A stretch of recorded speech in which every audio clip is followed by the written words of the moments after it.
My name is Cage Loggins and I play left guard. My name is Dartavius Bless and I play running back and outside linebacker. Name's Eli Poole, offensive and defensive line. Tyler Robinson, receiver DB.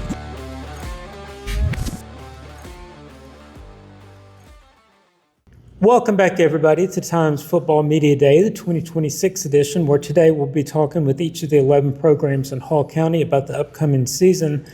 I'm sports editor Bill Murphy, and I'm joined by my dedicated sports writer, David Friedlander. But before we get started, we would like to say how grateful we are for the support of our sponsors for this year's event, which are Northeast Georgia Health System, along with our friends at Jackson EMC. Next, we're joined by Flowery Branch High in 2025. The Falcons finished 7-4 for now second-year coach Michael Perry. Coach Perry, guys, thank you for joining us today. First off, Coach Perry, tell us who you brought and a little bit about him. Yeah, sure. So right here I got Dartavius Bledson. We like to send him in the flat. He's a beast to try to tackle in the open field. Plays running back. We also plays defensive back for us. Got Eli Poole for us. Played tight end offensively for us last year. This year's going to be playing off some OL because he's so good at mauling people. But he's also one of our standout defensive linemen. Great kid. Cage Loggins over there, one of the most physical guys we've got. Sets a tone on for our offensive line. And then at the end over there, T-Rob, better known as Tyler Robinson, really coming on for us, having a huge offseason. Expect big things out of him, and he plays offense at receiver and defense back. And totally didn't plan on this question, but tell me a little bit about those uniforms because those look great. Yeah, we just we wanted to have new uniforms. Couldn't do it last year, but definitely did it this year. So we got two helmets. The traditional 80s Falcons helmet. And then I wanted to do also, I love the Falcons in the early 90s, Jerry Glanville days. So we have those sets of uniforms as well, too, that go with that. So, but I'm going to leave it up to them. It'll be something different, probably like the Oregon version of high school football. So a little different every week. So something fun. You got the 70s era silver pants, too? Or? Oh, we actually do. We actually do. So, yeah. Got quite a number of color combinations. Nice. So. Well, Coach, tell me a little bit about what the familiarity is like now that you've gone from year one into year two and you know all the players and they know you and your expectations. Right. So these guys are all seniors, obviously, but they're not the biggest class, but every one of these guys and their peers, we counted on them heavily last year. I'm really excited about this group. They understand what hard work is, commitment, and then playing for their community and trying not to let their teammates down. And these guys are our hardest workers. That's why they're here, and we depend on them greatly, and they're just all great kids. And tell me a little bit about some more of the playmakers you're expecting to step up and have a really big role for your team this year. Yeah, so obviously these guys here, but besides these guys here, got another receiver, Earl Adamson, that's really going to help us. Landon Nash, who's going to be an upcoming junior. He's really good for us on the offensive line. Dre Sadler, solid player, plays defensive line for us, and he also is going to play some running back. Kind of be a little thunder and lightning combination here with Dar and Dre. And then we've got a sophomore, Job Freeman, who's going to be a really good player too. He also plays running back. So we got Rylan Garrison playing linebacker for us, but he's also playing a lot of offense for us too at tight end. So I expect big things, another big year for him. Of course, one of the biggest areas a lot of people are going to be looking at is that your starting quarterback. So having lost a tremendous playmaker like Brett Sturm. So where does that stand, and how do you feel like the transition is going to be to have a new kind of field general out there? Yeah, so I've got two really good ones. We got Jasper Williams, and then we got Rex Green. I feel like we could win with either one of them. They're both young. They need a lot more reps reading the defense and putting the ball in play where it's supposed to go. But that's kind of my job to get them going in the right direction. But they've made great strides throughout the summer, and I expect them to keep going. But and waiting for one of them to really take it on and be the leader that this team needs, and we'll see from there. But from right now, I couldn't tell you who it's going to be. And guys, I'll pass this question down the line. Talk about the positive energy that Coach Perry's brought to the program, and sense of expectations are clearly going up. Coach Perry brought a lot of energy to our team because he always encourages us, and he always lets us know that even when you mess up, you can always go out and make another play. and that the small things is what really matters whenever you're trying to be a good team, like the not walking at practice and stuff like that. It was really encouraging to us.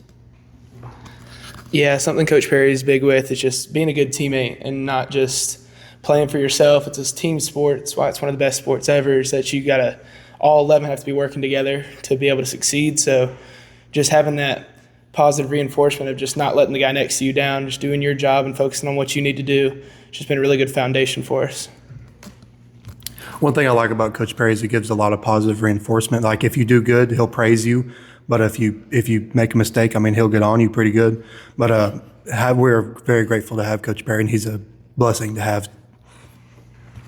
I think my favorite part about Coach Perry is the way he treats us off the field is in the way he does on the field. Like he treats us how to be better men, and teaches us how to be better men, rather than on the field and off the field. You know, so he has that aspect of both life on and off football.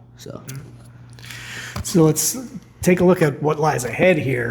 You got a brand new region, although you got a lot of the same usual suspects, but you're adding a team like Jefferson. Right. That's never going to be easy. Winder Barrow comes in. Kind of give a little bit of scouting report of what do you kind of expect from the opposition this year? Yeah, I mean, we've got somebody told me we had like the 10th rated most difficult schedule in the state, but bring it on. We're ready. I mean, that's all we train for. I think it's more us than anybody else. We're not going to worry about Jefferson, North Oconee, whoever. We got to worry about us and get going. But those are all great, well-coached teams that have tremendous talent, and it's fun to play teams like that. Kind of give you a gauge of where you're really at.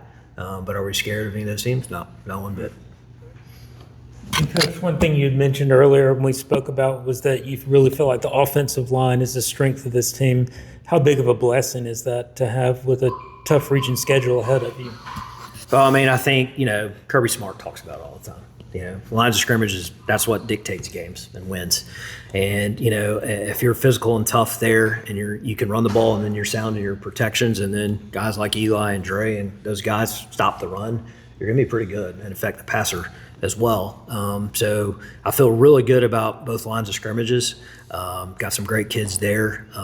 Obviously, we got to get a lot better every day, but definitely going to lean on those guys heavily. Mm-hmm. And what areas on the field do you feel like you're going to see the biggest improvement over 2025? I think we're young in some spots. We got some guys at wideout that are extremely young, and then in the defensive backfield, guys going to have to step up. I think at first, and quarterback, obviously. I think they're going to struggle early on, and that's fine. The key is, can we learn from our mistakes and not make the second mistake again? So that kind of dictates how we're going to get going. But we're going to get there. We'll be good. And, of course, every game is important here. But I'd be remiss if I didn't ask what it's going to be like playing your neighbors down the street from Spout Springs Road there. It's going to be a blast. Last year we scrimmaged North Hall, but other than that, we don't play anybody near us, and it's kind of, I like the fact that we're going against Paul County teams again, right. And so playing Cherokee Bluff, it's going to be awesome, and then playing North Hall as well in the regular season. I know these guys are licking their chops for that. Cool. Pass it down the line. Obviously, what do you guys feel about playing those local programs on your schedule? With North Hall, we played them last year, so I just feel like as long as we go out there and execute right, that there's no team that we can't beat. Yeah, we're all looking forward just to be able to build rivalries with other good football programs near us. So it's just something that we can look forward to. We're going to take it week by week and take every team with the same mentality, but we're lucky to be able to build that rivalry with those Hall County schools that we might have grown up with or played Pee Wee football with. I can say me and including the whole team, we're excited to build a rivalry with North Hall and Cherokee Bluff, but I can say that we are really excited for week 2. Yeah, piggyback on what he said, I think it'll be really fun to go out there and just compete against the guys we've grown up with and been around our entire program, and starting something with this year, some rivalries. All right, guys. Well, I'd like to thank y'all for coming out today, and fans, make sure you get out there to Flowery Branch and support the Falcons at some point this season. Guys, thank you so much today. Thank y'all. Thank you, guys.